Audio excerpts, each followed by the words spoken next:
Welcome to the Banker Lamp. Please enjoy the video. In this video, I will explain how France became a constitutional monarchy. This significant shift involved limiting the monarch's power through a written constitution, a concept that profoundly reshaped the nation's governance.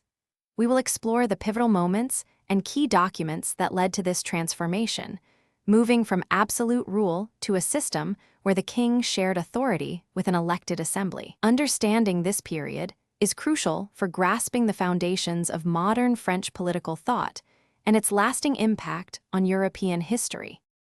The journey began with profound social and economic unrest, leading to the summoning of the Estates General. This assembly, representing the clergy, nobility, and commoners, quickly saw the Third Estate declare itself the National Assembly. This bold move marked a decisive break from the old order.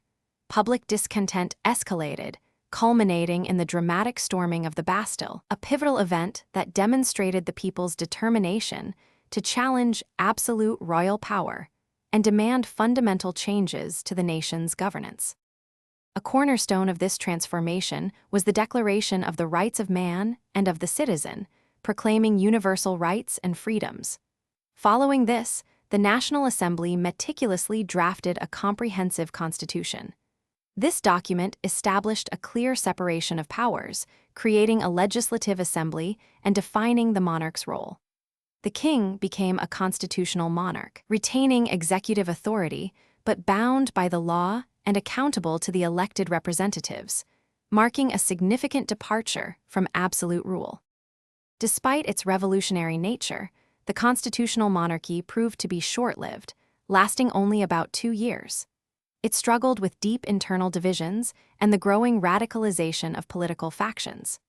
The monarch's attempted escape from the country severely damaged his credibility and public confidence in the new system. Ultimately, the escalating political tensions and the desire for more radical change led to the abolition of the monarchy altogether, paving the way for the establishment of the First Republic. Thanks for watching. If this was helpful, leave a like and consider subscribing. See you next time.